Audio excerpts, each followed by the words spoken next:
Le mécénat de compétences, c'est un objet un peu particulier qui est né dans les années 80 à partir d'une première idée qui était de restaurer les objets du Titanic. Et il était intéressant de pouvoir mettre au service d'objectifs externes à l'entreprise les compétences qu'on avait en interne.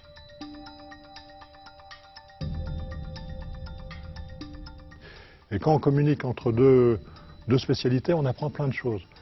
Et le monde EDF et le monde médical n'étaient pas les mêmes, donc il a fallu qu'on apprenne à réfléchir ensemble. Dans le domaine de l'archéologie, il s'agissait d'élaborer ce programme de recherche ensemble. Et c'est en cela qu'il y a partage de connaissances.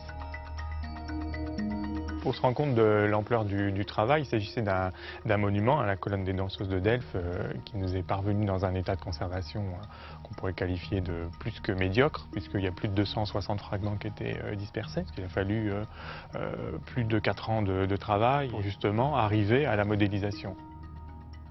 Il fallait construire un centre de grands brûlés et on se posait des questions sur le flux de l'air. Dans l'air flottent des particules et ces particules peuvent être des germes. Et ils peuvent toucher un malade puis toucher un autre malade. C'est ce qu'on appelle l'infection nosocomiale. Et l'infection nosocomiale, ça fait des morts. À Delphes, il y avait plusieurs monuments qui jusque-là étaient considérés comme distincts. Et donc de mettre les deux ensemble, de montrer l'image, c'est aussi de donner une force à ce qui n'est plus une hypothèse et qui devient la publication vraiment au sens de l'invention d'un monument. Chacun des projets est toujours un défi. À chaque fois, c'est quelque chose de nouveau et à chaque fois, on est aux limites de ce qu'on sait faire. C'est ça aussi qui est passionnant. En montrant que par la modélisation, parce qu'on voit la particule rebondir sur le sol et recoller ou au patient, ou au médecin, ou à l'infirmier, on va comprendre les choses de manière différente et donc agir de manière différente.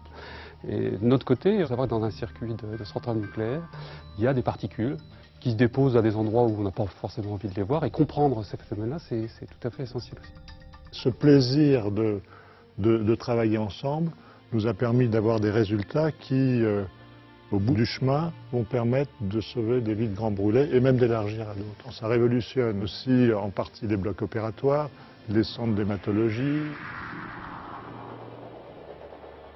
Le soutien de la Fondation, c'est ce souci de la vulgarisation au sens noble du terme. Donc ça, c'est une vraie valeur ajoutée en quelque sorte. Ce qui me frappe dans vos bilans de vos réactions, c'est que j'y retrouve les mêmes ingrédients que dans des tas d'autres projets, notamment avec le laboratoire Valectra et Emmanuel Pons. C'est ce mélange entre aventure humaine et aussi, il faut le dire, un soutien assez constant de la Fondation qui permet de mettre en relation nos trois mondes.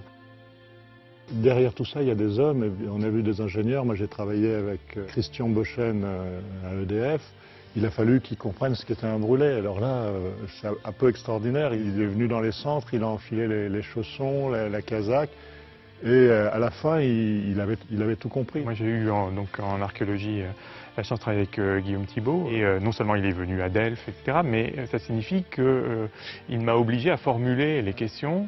Il m'a obligé aussi à évoluer dans ma démarche, c'est-à-dire de construire ensemble. J'en étais même étonné, de cet enthousiasme-là. Je ne sais pas si pour toi c'est pareil. De pouvoir parler et de pouvoir avancer avec quelqu'un avec lequel, on n'est pas en concurrence, mais au contraire, qui permet que les choses se fassent. On a envie que tous les projets soient comme ça. C'est là la magie pour nous du mécénat de compétences. On pense quand même mieux à deux. Mais on trouve toujours sur le côté. On ne trouve jamais en face. C'est ça l'observation, c'est curiosité et observation.